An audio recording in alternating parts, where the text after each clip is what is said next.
ಧಾರವಾಡದಲ್ಲಿ ಗೋವನ್ನು ರಾಷ್ಟ್ರೀಯ ಪ್ರಾಣಿಯನ್ನಾಗಿ ಘೋಷಿಸಬೇಕು ಎಂದು ಆಗ್ರಹಿಸಿ ಉತ್ತರ ಕರ್ನಾಟಕ ಅಂಜುಮನಿ ಇಸ್ಲಾಂ ವತಿಯಿಂದ ಮನವಿ ಸಲ್ಲಿಸಲಾಯಿತು. ಜಿಲ್ಲಾಧಿಕಾರಿಗಳ ಮುಖಾಂತರ ರಾಜ್ಯ ಸರ್ಕಾರಕ್ಕೆ ಮನವಿ ರವಾನಿಸಿದರು. ನಮಸ್ಕಾರ ಎಲ್ಲರಿಗೂ.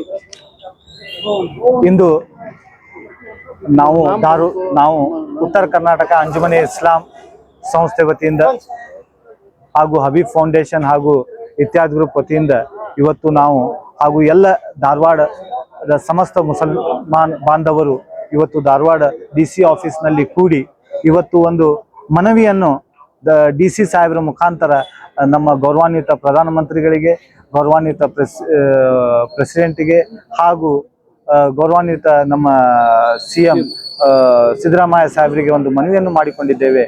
ನಮ್ಮ ಉಲಮಾಗಳು ಏನು ಕರೆ ಕೊಟ್ಟಿದ್ದಾರೆ, ಈ ಗೋವನ್ನು ರಾಷ್ಟ್ರೀಯ ಪಶು ಅಂತ ಘೋಷಣೆ ಮಾಡಲಿಕ್ಕೆ, ಆ ವಿಚಾರವಾಗಿ ಇವತ್ತು ನಾವೆಲ್ಲರೂ ಅವರ ಮಾರ್ಗದರ್ಶನದಂತೆ ಎಲ್ಲರೂ ಒಟ್ಟುಗೂಡಿ ಇವತ್ತು ಬಂದು ಈ DC ಮುಖಾಂತರ ನಾವು ಮನವಿಯನ್ನು ಸಲ್ಲಿಸುತ್ತಿದ್ದೇವೆ.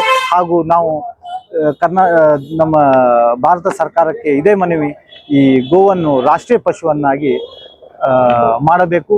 ಹಾಗೂ ಇದರಲ್ಲಿ ನಾವು ನಮ್ಮ ಹಿಂದೂ ಬಾಂಧವರಲ್ಲಿ ಮತ್ತು ಹಿಂದೂ ಪರ ಸಂಘಟನೆಗಳಲ್ಲಿಯೂ ಸಹ ಒಂದು ಕಳಕಳಿಯ ವಿನಂತಿ ಏನೆಂದರೆ, ಅವರೂ ಸಹ ಈ ನಮ್ಮ ಹೋರಾಟಕ್ಕೆ ಬರಬೇಕು ಹಾಗೂ ಅವರೂ ಸಹ ಆಗ್ರಹ ಮಾಡಬೇಕು, ಆಮೇಲೆ ನಮ್ಮನ್ನು ಸಹಕರಿಸಬೇಕು ಅಂತ ವಿನಂತಿ.